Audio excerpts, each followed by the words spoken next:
bienvenue dans ce nouveau Deep Dive. Aujourd'hui, on s'attaque au marché du travail français, un sujet qui bouge beaucoup. Bonjour. Oui, c'est le moins qu'on puisse dire. On a pas mal de données récentes, T1 2024, les projections 2025. Exactement. Et puis les facteurs de fond, démographie, le numérique, bien sûr, l'IA, et puis ces attentes qui changent chez les travailleurs. L'idée, c'est de décrypter un peu tout ça. Et d'entrée de jeu, il y a un paradoxe en fait. Début 2024, ça a l'air stable, un petit plus 0,2% d'emploi, chômage qui bouge pas trop, 7,5%. Hmm. Mais quand on regarde vers 2025, là c'est la douche froide.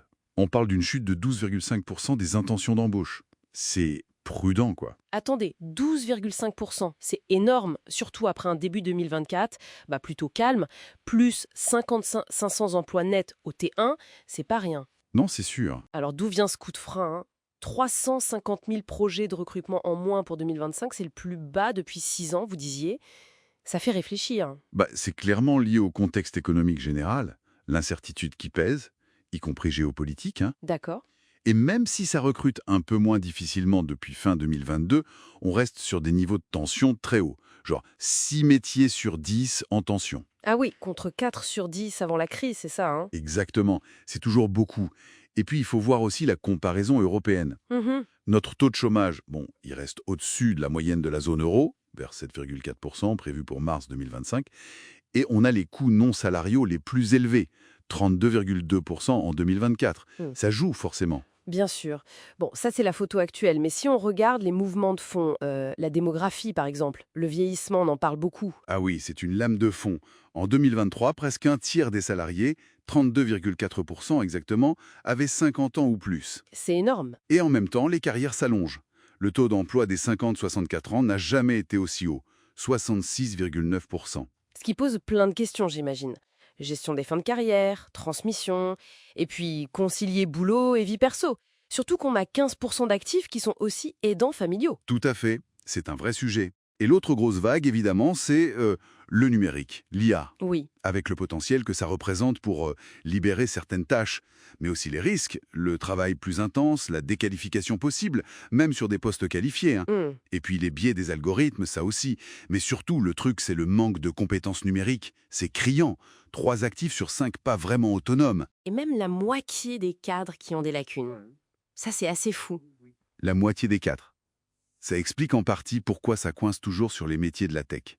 Technicien info, ingénieur info. D'accord. Près de 10% de postes non pourvus en 2022, c'est ça?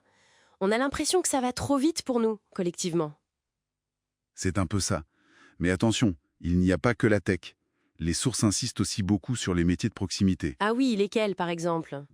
Aide-soignant, serveur, cuisinier, agent d'entretien. Tous ces métiers essentiels qui créent du lien, qui font tourner l'économie locale. Et eux aussi sont en tension forte. C'est vrai qu'on en a besoin. Et ce besoin de lien, d'utilité, on le voit aussi chez les cadres, non? Surtout en région parisienne, les chiffres sont parlants. Très parlant. Seulement un tiers satisfait de ses perspectives de carrière, quasi 40% qui pensent à partir. Hmm. Et leur priorité, c'est d'avoir le sens, l'autonomie, l'équilibre de vie, l'intérêt du job. C'est plus juste le salaire, quoi. C'est exactement ça. Et ça fait écho à ce que recherche la génération Z. Pour eux, le sens est primordial. 69% prêts à changer de job pour un truc plus écolo, par exemple. Ah oui, quand même. Ils veulent aussi des compétences variées, un management plus coach. Mais ce qui est intéressant, c'est que cette quête de sens, elle touche tout le monde maintenant, pas que les jeunes. D'accord. Et ça met encore plus en lumière le décalage formation-besoin. Quand on voit les chiffres, 500 millions perdus en L1, 86% des jeunes inquiets pour leur orientation. Bon.